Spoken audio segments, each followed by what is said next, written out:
Good morning, everyone. Today is July 1st, 2021. Welcome to the Small Business Resources Forum. My name is Samalit Hogan with the Small Business Development Center here in Springfield, Massachusetts. I'm joined by my colleague, Amy Shapiro from the Franklin County CDC. Today, we're going to co-host today's forum. And I want to let you know that the forum is brought to you by the Western Mass Means Business Collaboration. This is a group of technical assistance advisors here in the region who are working with small business owners like yourself. And that includes the SCORE, Center for Women Enterprise, Franklin County CDC, Valley Community Development, Common Capital, and the Massachusetts Small Business Development Centers with locations throughout the state, including UMass, Amherst, Clark University, and Salem State University. We're also funded by the Small Business Administration, the state of Massachusetts, and we are accredited by America's SBDC. Here are the contact information for the folks that are representing those organizations. These are folks you can reach out to for assistance. I will flash these contacts on the screen again for you towards the end of the presentation today, so you have a moment to jot them down. We'll also be recording today's presentations, and it will be posted on our website, westernmassmeansbusiness.com. Again, for those of you interested in business advice, whether you're starting a business or have an existing business, you can reach out to our offices throughout the state. Our website is mfcdc.org. And the first step is always to fill out a request for counseling form right on our website, whether it is for the Western Mass office or for the other offices that I showed. Today's meeting is being recorded. We don't want you to be afraid to ask questions though. We do ask that you keep yourself muted when not speaking, when not asking a question. Use the raise your hand button so we know to call you out when you have a question, and respect others' opinions. So pretty easy ground rules for today. So today's topics are the following. What challenges are you currently facing? We want to hear from you. You know, are you having personal challenges, supply chain challenges, business operations challenges, technology? What is it that is keeping you up at night? And how can we help you? How can we discuss some possible solutions here today and where to go from help? So let's start with that question. We would love to hear from all of you. What brought you here today and what some of the challenges that you're facing? So not all go at once, but I got a hand already. Susan, go ahead. Hi there. It's nice to meet all of you, and best wishes with success out of today's information. My biggest challenge right now, I kind of have a handle on what it is I need to do. I'm in a startup. I'm importing wines. I'm only 2 months into my endeavor. My biggest challenge is going to be money. I need to find funding to be able to fund the startup. I've done a pro forma, and it looks like within 7 months, I'm going to be able to afford my business. So I just need startup help, startup capital, and I just need resources to figure out how to access that. Great. You want me to take that one? Amy, you want to go ahead and take that one? Sure. So, you know, I'm with the Franklin County Community Development Corporation, and we also are home to the Western Mass Food Processing Center. One of our oldest programs is our loan program. So we finance a lot of startups, and we also do gap financing for many businesses who get bank financing and need that gap to make the difference. So, you know, basically, you know, in my what I would say to you is, if you have a business plan and you have all the documents that you need for a loan application so that somebody can critically review what your project looks like and how much money you need and what those funds would be used for, then I would shop it around to different lenders and find out what they're willing to finance. And then if you get most of it or all of it, great. If you need a gap, that you can talk to Common Capital, or because they're closer to your region, and there are other alternative loan programs that you can, depending on your industry, that will help you finance your business. Startups are very challenging and, very risky. And so a lender's going to be looking for what collateral that loan will be attached to, especially for a startup. So you might want to think about what you're willing to put up as collateral and how much inventory you're from the funds that you're borrowing, how much of that are for assets that could be used for collateral. So I would say your next step would be, working with any of us or to help you put that packet together and to review your loan application and then shop it around and see what you get. Yeah, I'd love to meet with you, Amy, and kind of share what I've got so Sure. far, just to have somebody's eyes on it before I actually bring it to the bank. That'd be Yep. great. And Somalid, is right near you also. Any of us are able to do that. Great, thank But you. again, you're the customer and it's your business and you're the startup. So it's really, and there's some range there, nothing is perfect and everybody's got to compromise. Right, and Understood. I just put on the screen, we kind of anticipated this question, so I put on the screen a few funding tips, whenever possible, use a local bank, or we mentioned Common Capital, being a local community development financing institution. They're located here in Hampden County, but they also go up to Hampshire County. And there's also Action Opportunity Fund, which has funding for startups as well. And there's other sources of information. There's a blog through Frondera where you can learn more about different sources of funding. Small business grants, there's some of them, but they're not for startups. Those are for existing businesses. And one of the myths that we'll try to bust right here, right now, is that the SBA lends money. And that is not always the case. It only happens in instances of disaster. With the pandemic, the SBA is still lending directly to businesses through the Economic Injury Disaster Loan Program, for example. But in for every other program that they have, you have to go through the bank first. And what the SBA does is that they give the bank a guarantee for that loan that you're taking out to reduce the bank's risk. So in case of default, the bank can get at least up to 80% of their money back from that loan that they provided to you. But collateral is still needed. I would just echo what Amy said. You still need to have all of the C's, credit, collateral, all of the other items in place, and have really good, strong business plan and financial projections, which is something that, as Amy said too, they help their clients with that as well as here at the SBDC. That's our main focus, is to help clients secure financing for their businesses. So whether you're a startup or an existing business. Does that answer your question, Susan? Yes, it did. Thank you for all the information. I have one follow-up question. At what point in the trajectory of your startup do you cross over to an existing business? Like, at what point are you looked at as, okay, you've been established? Right. 3 to 5 years. Okay, thank you. And it depends on the Yeah. industry and it depends. And I also Right. want to just add that, Somalid might have another answer to that, but we always say 3 to 5 years. I also want to say that depending on your industry, there's always there might be financing. Like for farm and food businesses, we have a special loan program for farm and food businesses, and there are different programs for startup farms. So, it really depends on your industry. Sometimes in the arts, in the creative sector, there's funding for the arts. So it's really important to connect with your industry to see what's available and what resources have been employed to help businesses stabilize, especially through COVID. Yes. Great. Thank you. You did answer my question. I appreciate it. Awesome. We have another hand up. Fletcher, go ahead and ask your question. Please be sure to unmute yourself. Go ahead. Yes. Hi, good morning. Good morning. Morning. I'm asking for advice here. I find that the funding that I need, I think I would be better suited for a business credit card. And I don't have my EIN yet. And I just have two questions. If I do choose to do the credit card route, should I sign up with a business credit card with my EIN, or can I do it personally?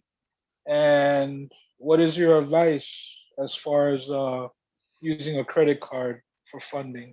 I'm in good standing. I have good credit. I have no outstanding debts.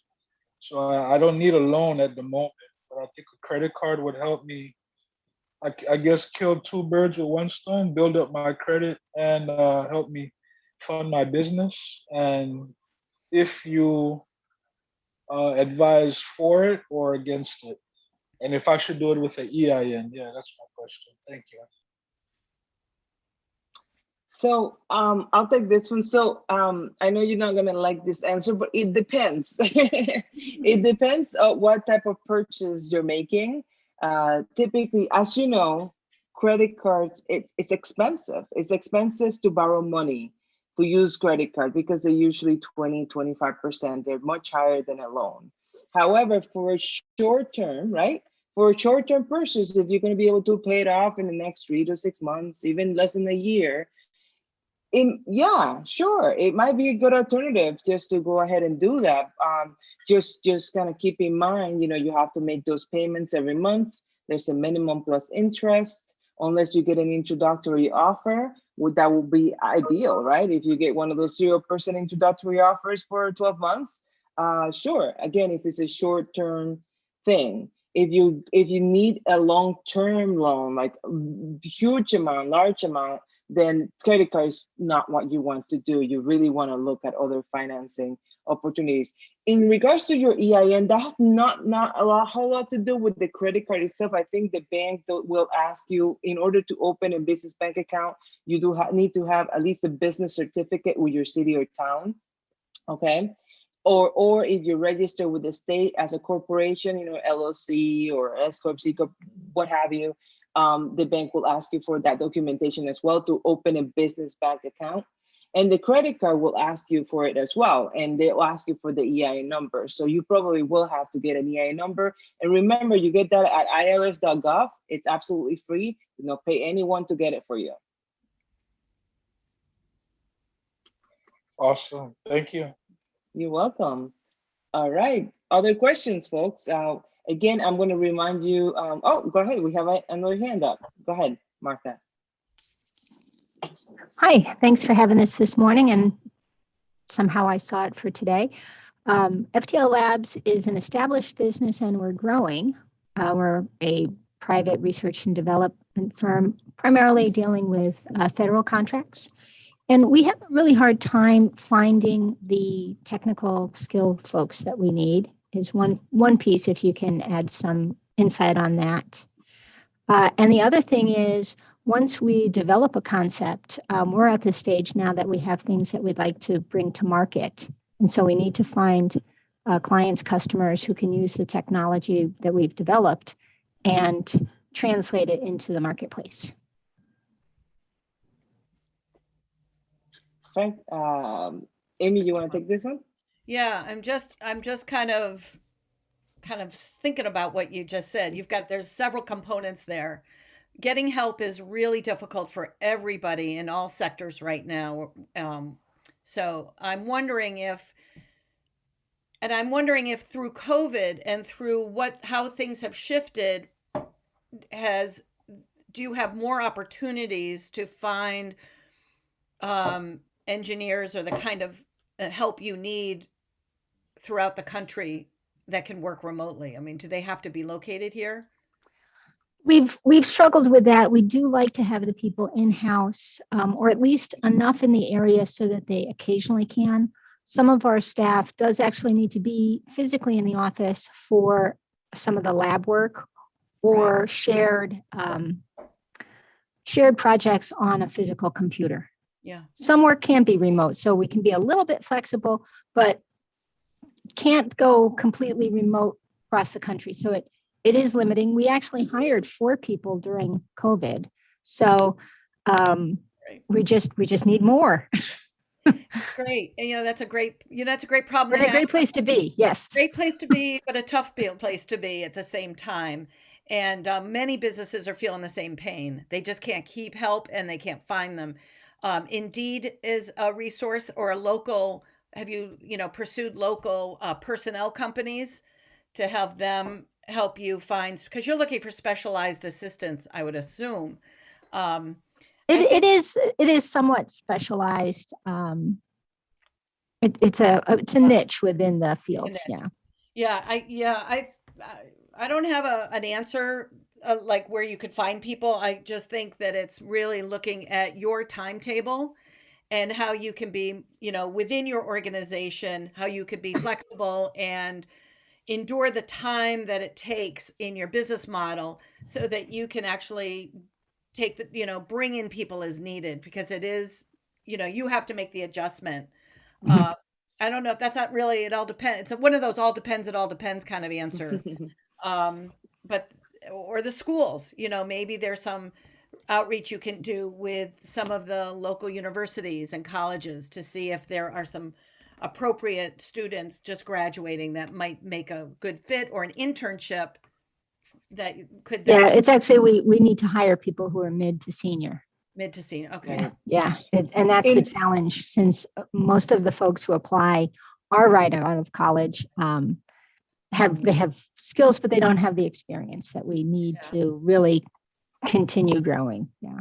So I have three suggestions. One of them is to add to what Amy said, which I think it's important. Even colleges have graduate programs. So some folks that might be coming back, they might be in that mid to senior level that are going back for more schooling. So I wouldn't completely discard it. I would check with the Career Services Center or the graduate programs for engineering.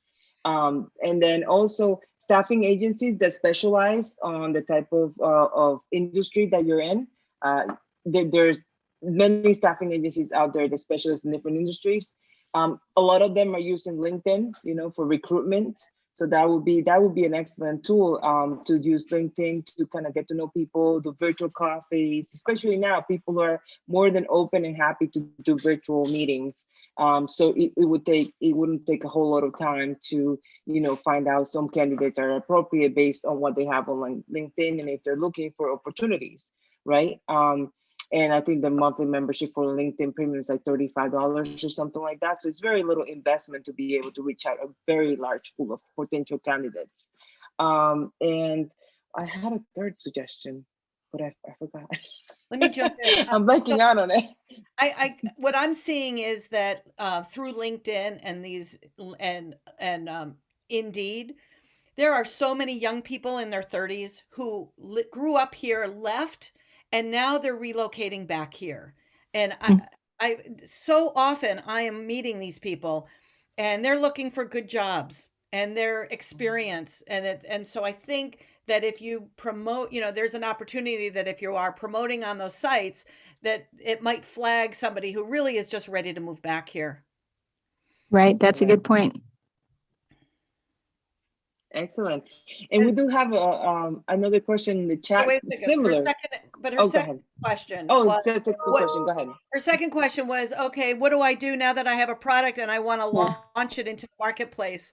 So kind of the commercialization. What we would all recommend is meet with any of our team here and in our WMMB, and we can help you put together a market plan and the steps needed to launch your business, because it is a pivot, and basically so much already about the industry that it's really just asking you key questions to help organize your thinking so that you develop a plan to be able to launch, and you'll know how much it will cost and what resources you need and what phase 1, phase 2, who your early adopters are. And I would but while you're waiting to do that, I would recommend using a lean canvas, which is a business plan format that you can find online pretty easily, lean canvas, that will help you identify all the different components that you need to think about and address when pivoting your business or starting a business. It's a great, put it on the wall, put stickies on it, walk by it, have everybody add to it. And I like that. You got a business plan. Excellent. Thank you. You're welcome. And I'll put some links in the chat on some of the things that Amy mentioned in just a minute. And we do have a question in the chat, which is it's somewhat similar to your first part of the question. So Kevin says, while he was on vacation here in Western Mass, He found out that Greenfield Community College offers a major that trains people in renewable energy and energy efficiency, which teaches the exact skills he needs for his business. He's the trained economist and accountant. Any idea how I can be introduced to students or graduates of this program at Greenfield Community College? And Kevin, to you and to anyone else who's listening, most colleges have a workforce development office or career service that could be as under career services, or it could be its own separate department. And so I'm posting on the chat right now the GCC's Office of Workforce Development and Community Education, where it's located, and the phone number. So you might want to reach out to them directly and find out how you can go about, getting introduced to students, or posting something in their website as opportunities for job opportunities. Go ahead, Amy. I was just going to reach out to the school. They're really they're really friendly, and would be happy to work with, direct you to the people that you need to talk with. But it's summer, so I don't know what happens in the summer. Things might lighten up. Yes, of course. And I just posted our website for the Western Mass Means Business, so that you can learn more about the various organizations that are involved in these seminars, in these webinars. I know I put the contact information on earlier, but I just wanted to make sure you had that website. That's also where we post the recording of all of our past webinars. So that's good to know. All right, other questions, folks? Just as a brief reminder, topics for today, we want to know about, any challenges you're currently facing. Here's just some examples of those challenges: personnel, business operation, technology. We've already talked about funding as well. So don't be shy. We're here to answer your questions. And let's see here. Do we have a big folks here? We're posing these questions because we're seeing a lot of these issues out with our clients in Western Mass, and that there's supply chain issues. And we're just curious if you're experiencing any of those delays,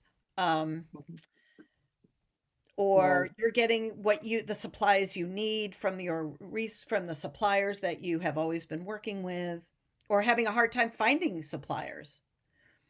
Great. Yeah, And Martha? Go ahead, Martha. Mm-hmm.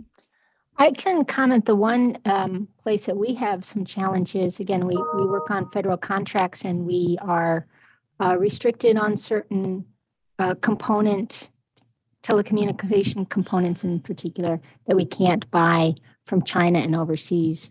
And that, coupled with the Buy American, which we certainly support both of those, but sometimes it can be hard to find things.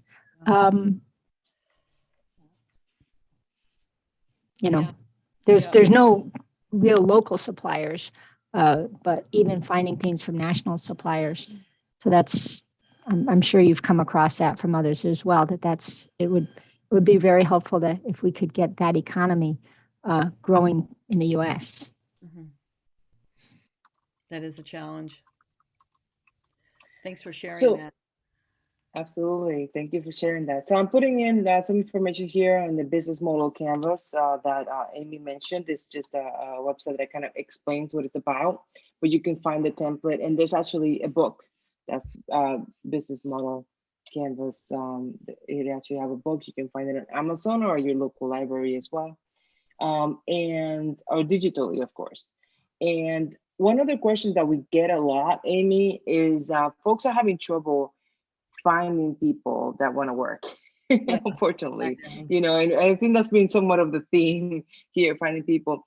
One suggestion that I make to folks I'm trying to get to let's see if I can find my website here. Can you see my screen? Mm-hmm. Oh yeah, okay. So one of the things is that when folks have gone in unemployment in the past year due to the pandemic, most people, in order to get unemployment, they have to register with Mass Hire. So Mass Hire right now has a huge database of folks that had to go on unemployment for a variety of reasons. And these are all levels, of different jobs. It could be, high level jobs, or it could be, folks that, lost their waitressing job. So one of the suggestions that I make to a lot of my clients is that check in with Mass Hire. They do have, if you go here for businesses, business services, you can see that they do offer a variety of services for businesses on, from posting a job, recruitment people, doing job fairs, hiring incentives, and so there's a bunch of different services that they offer, some for free and some for a very small fee. So I say if it's available to you, why not, explore it, call them, check it out, and it could be that you may find your next hire through them as well. Not just using a staffing agency, which is very helpful as well, but you can also reach out to Mass Hire. And this one is located in Springfield, but I believe there's Mass Hire locations, in various places throughout the state. So that's for Massachusetts. That's their umbrella that they're under right now. So let's see. There was another question. I think Anya had a question. Oh, okay. Anya, did you have a question? Go ahead. Yeah. Hi. It actually wasn't so much a question, but it is a supply chain issue. So I run a small business out of my home. I make custom items and for businesses and individuals. And I've grown pretty rapidly over the last year out of my house. And I've placed my first big wholesale order from China. So I invested in a large quantity, large amount of money, and it takes about a month. Yeah, I know. About a month for things to come in. Yeah. And then when it did, my order was wrong. So I had all of this money invested and a huge delay. And so the issue that I'm having is that I don't have the leeway with my small business filling orders and having inventory when things go wrong. And then it happened back to back. I placed an emergency order to fill an order from Georgia, and they also sent the wrong thing. So it was a comedy of errors this month, but I don't really know how to navigate around those immediate struggles when I don't really have the capital or the time to have things go wrong. I'll start off on this one. I feel your pain. I owned a business that also ordered from China one particular item in our production, and it took a month. And I think all of this is an example of the challenges that business owners have all the time. Things happen. Things go wrong. You can't predict what it will be one day to the next, but it's constant. It will happen. So I feel your pain that it happened to you back to back. I think it's an opportunity for you to step back and say, okay, now that I know that this can happen, what can I do differently to in my systems and in my planning so that I can anticipate if this could happen again. Maybe I don't know if you've been able to return what you got some from insurance, or just if the company in China was able to give you a discount or something. Work out something. Can you blame, did they take responsibility for the wrong order, I guess is the question. But again, just short of, how do you make lemon out of lemon? How do you make lemonade out of lemons? Is really, I think, another answer, which is, can you use that inventory? If they say, here, you keep the inventory, we'll ship the next order for free, but can you do something with that inventory that's unique and different? I don't know. But I think that this is just an example of how business owners need to be nimble, flexible, and just know that this is the norm. I'm sorry, I don't. Anya, so I want to know the answer to that question. Did the company take responsibility for their order? Oh yeah, I got refunded, but it was for the items that didn't show up. It was just because I don't have a large amount of capital and I haven't felt comfortable applying for a loan yet, just because I am a one woman show. And so I'm, a daycare issue away from not being able to pay back the loan. And so it was just a little bit of a huge. Yeah. I mean, it's just tough because I took that step to invest all this money, Right. to try to take the next step in my business. And then I couldn't fill a pretty large order. I mean, my customer was great. I worked it out. They got things, but it was just So what I'm hearing I have one last thing to say about this. So what I'm hearing from you is you're trying to scale. yes. And you're trying to figure out how to finance that scale. Yes. So it really, I would say, you could talk to any of us and we'd help you think through the main questions of how to position the business model so that you're able to scale. Because you've got finance issues, operations issues, planning things that all need to fit together in marketing in order to finance the scale. It's, it's like a step, like a stair. And it's very expensive to go from one to the next step. And once you get to the next step, you can stay there for a little bit because you've arrived, but it's a huge expensive leap. Yeah. And understanding what it takes and how it affects all the different components of the business is important. And again, with that kind of process planning, I think it might reduce your risk. I love to share a story. About a client who I worked with who was looking to scale her business. She has a transportation company, school transportation, never you mind. So during the pandemic, it was really, really rough, right? Because everyone was going to school remote. So she took a step back during the time we met, and during an hour session, I pulled up a spreadsheet and we started putting down some numbers, and we started talking about what would be the next step. Once schools went back into session, students were going back to school. Her question to me, Sam, I found this other van, this other vehicle that I can purchase really affordable. And I said, okay, can you drive two vans at the same time? No, you cannot. So that means you need to hire another driver. So we spent the time to go in and model financially, okay, how much does it cost to get another driver? How much does it cost to get that van? What would be the monthly payments? And also, okay, how many students can you fit in there? How much do you charge per student? So we did a quick model to show what her break-even point, basically how many students she needed to be able to fit in these vans in order to afford the vans and the extra driver. So it's exercises like that you can do with a business advisor, where sometimes when you try to do it by yourself, you get lost. And she said, Sam, I would not have been able to think of all these numbers on my own. You're looking at my business from the outside in. I'm looking at it from the emotional perspective, like, I don't want to lose my shirt.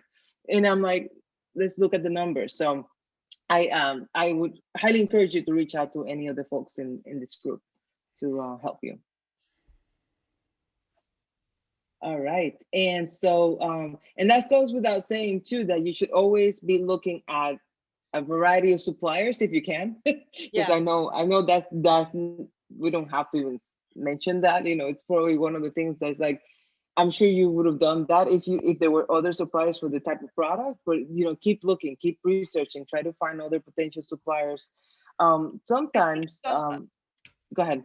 I think it's also, a strategy of how much inventory do you want to always have on your shelf before you need to put in that order for that next order. And, I think it all depends on the business you're in and your turnover, obviously. But again, that's another business decision, like how much inventory do you need that's going to reduce your risk by having it on the shelf. Yeah, and I don't mean to monopolize the conversation, but the supplies have been an issue in the last year just because production halted for so long around the world that I felt like half the time I would find a product I'd like and I would market it and then I couldn't reorder it. Or, I would order a small amount and then I couldn't get more once people really started liking it again. So it's been a fun year. What industry are you in?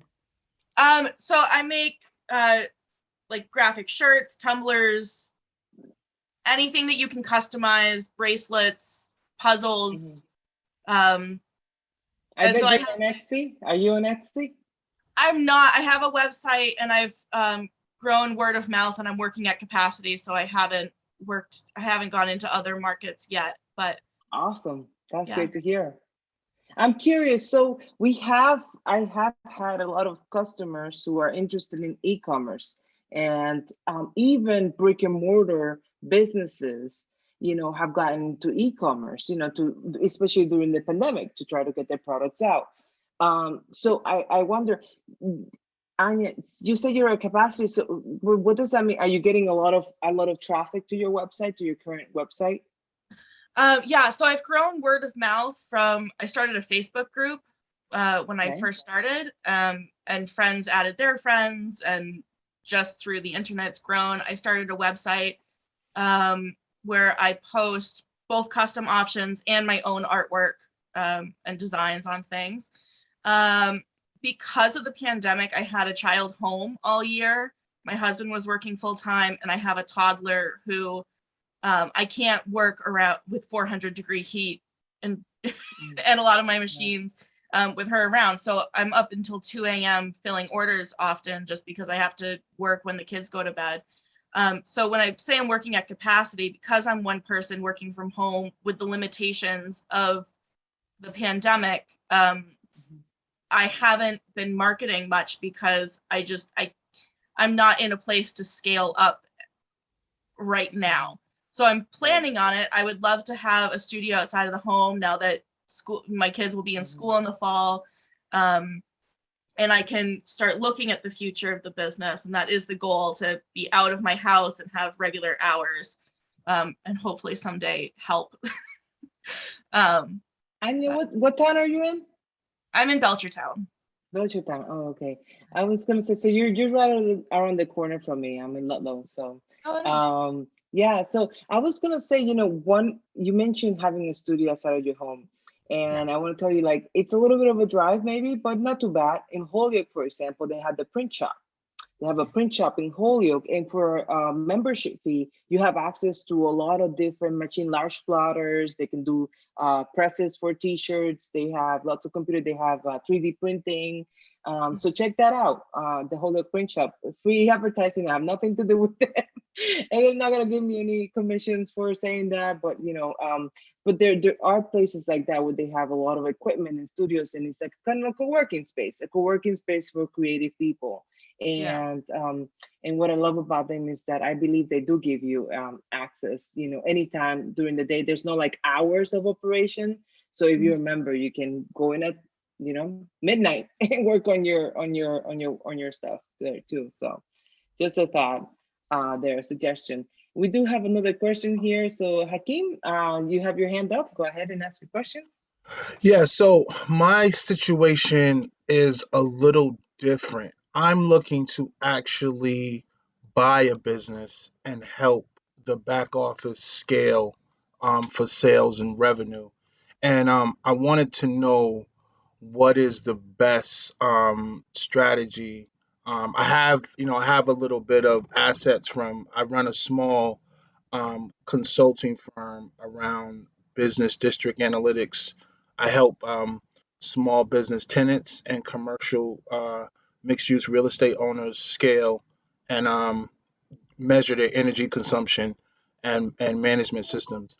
So I'm trying to actually not just run, but I want to purchase a business, and I needed the capital for the purchase pay down. So I just was trying to figure out what's the best strategy when you're trying to buy a business and not and scale it. You want to take that one, Amy? We both could take that one. Yes, I know we could, but taking turns. All right. So, again, it all depends, it all depends, it all depends. And you've got great skills to be able to apply to develop a plan of the kind of business that you want to purchase and what your intentions and um, abilities are to grow to scale that. And if you, as you were saying, you need the financing for it.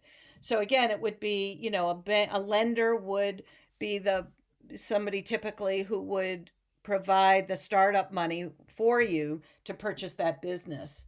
Um, and it all depends on the kind of business that you're purchasing. Um, if it's, and I don't really have a clear idea if it's real estate or if it's a different kind of brick and mortar.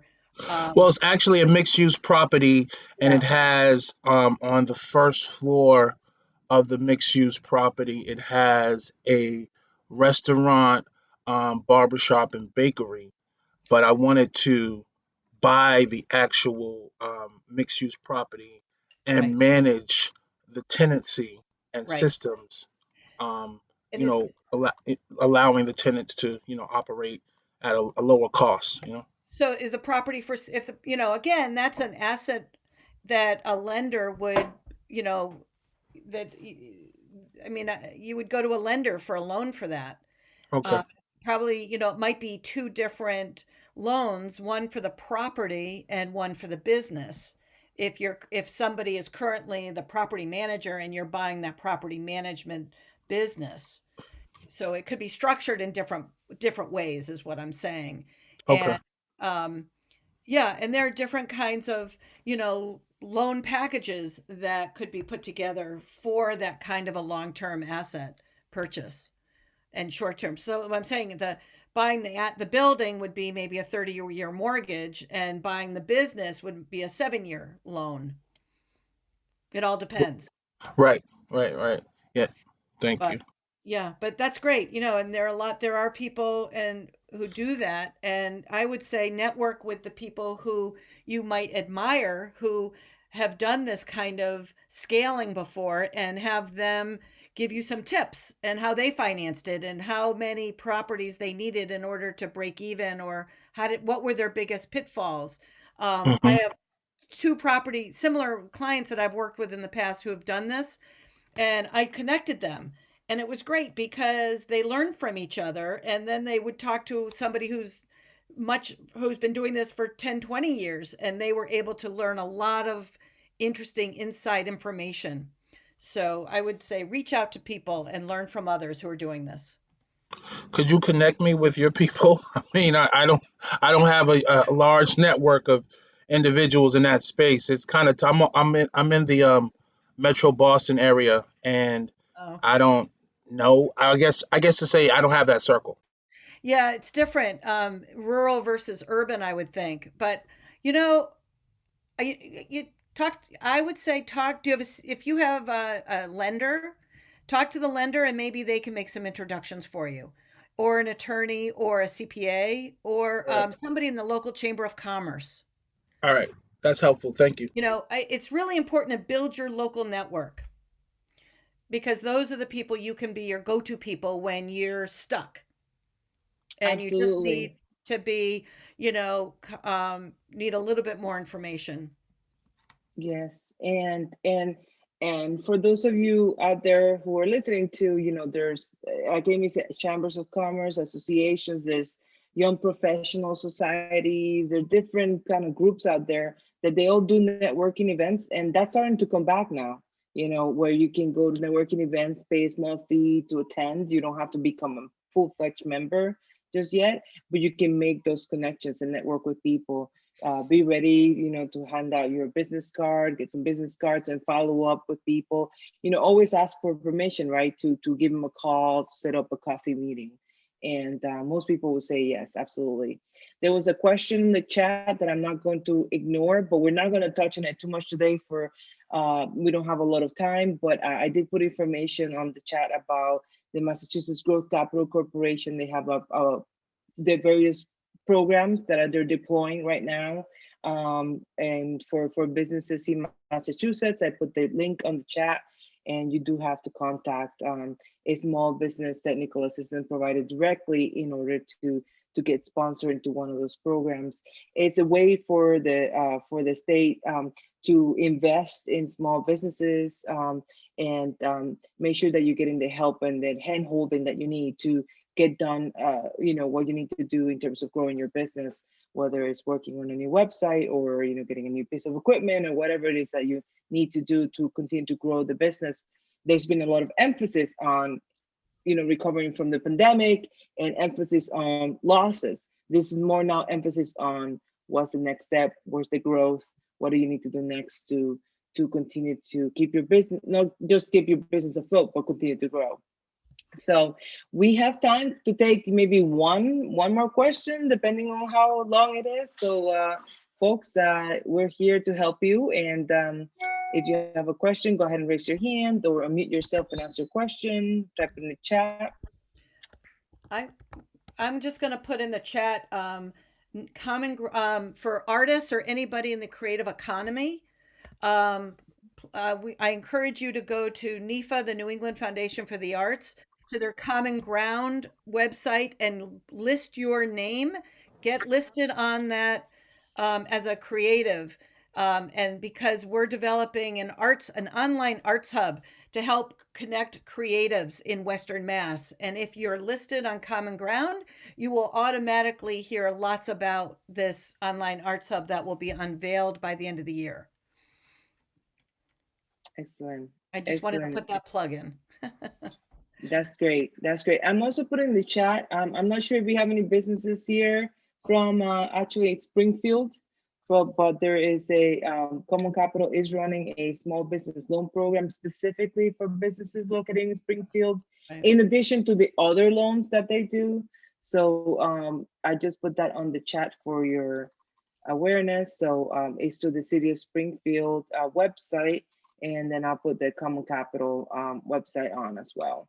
So you can, my understanding is, and I've done this with a couple of my clients already, the pre-application is one page. It's really easy to do. There's no application fee per se, just to find out if you're eligible and if you could potentially get some funding for your business. And what's great about it too, as you see in the page that I just posted, is that part of the loan can be forgiven and made into a grant. So it's a great program, for folks in Springfield, because the City of Springfield is putting up that money. So just to make that clear, it's not Common Capital saying we're just going to do this for Springfield because we feel like it. No, the City of Springfield put up money from their CDBG funding, from the community block grant money to help businesses located in Springfield. And other cities and towns are doing that as well, right, Amy? There's still some other COVID-19 grants out there available for folks who are still interested. So if you're in the Southern Pioneer Valley, you should look at Valley CDC because they have multiple towns that they have micro funding for. And in the Belchertown area, Quabog Valley CDC also. All right. Great. And then just had another question in the chat about funding for startups. Yes, so Common Capital does offer funding for startups. You have to have very strong, business plan and financials. Amy can talk to you about her programs for specific startups in the food industry. And Action Opportunity Fund. I had put in their link, but I'll on the screen, but I'll put it up again. They also offer funding for startups. Amy, you want to talk about what the type of funding that Franklin County CDC provides, and what are some of the? Yeah, we have funding, for Western Mass businesses and farm and food businesses in particular also. And I think, the first step is to make sure you've got a strong plan and all the documentation in a loan application so that you can really get a picture of what kind of funding you need and then really look at where that funding could come from, because it might be from a variety of sources, not just one source. Whether you're thinking of friends and family or your own resources or crowdsourcing or a loan or an alternative lender, you just want to have an idea of what the possibilities are and how flexible you can be to what might be possible. The Franklin County CDC provides funding up to 200,000. We pretty much, our loans are around 75, and they're 7-year loans for a commercial business loan, not to buy large properties. We usually let the banks do that, but we're more on the business loan side. And again, there are many alternative lenders, and if you work with a local bank, they will connect you also with an alternative lender if you need a gap.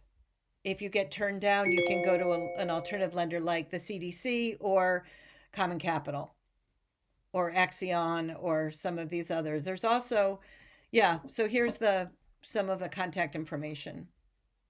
Yes. And also, So we. all of us work with lenders, so it's really, you've got this pool of resources that will help you figure out what you need and a to-do list on how to access capital. And if you get turned down, basically you go back to the plan and make your readjustments to see what is bankable and what do you have to do to make it bankable. Right, right. Just because you get Sometimes. turned down doesn't mean it's you're never going to make this thing happen. It just means you need to make an adjustment. Right, correct. And to find support, so Bianca did ask where you can find support completing the finance portion of a business plan. So Bianca, so on the screen, you can reach out to SCORE, you can reach out to the Center for Women Enterprise, you can reach out to us here at the MSBDC. If you have an agricultural or food type business, absolutely reach out to Franklin County CDC, and we'll be happy to help you. All right. Thank you, everybody, for joining us today. That's the end of our program today. Thank you for joining us for the Small Business Forum now in June. Hopefully, we'll have more forums in the future. And we hope you enjoyed it and learned a lot today. Thank you, Amy, for joining me. Thank you, Samalid. Okay. Goodbye, everybody. Have a great day.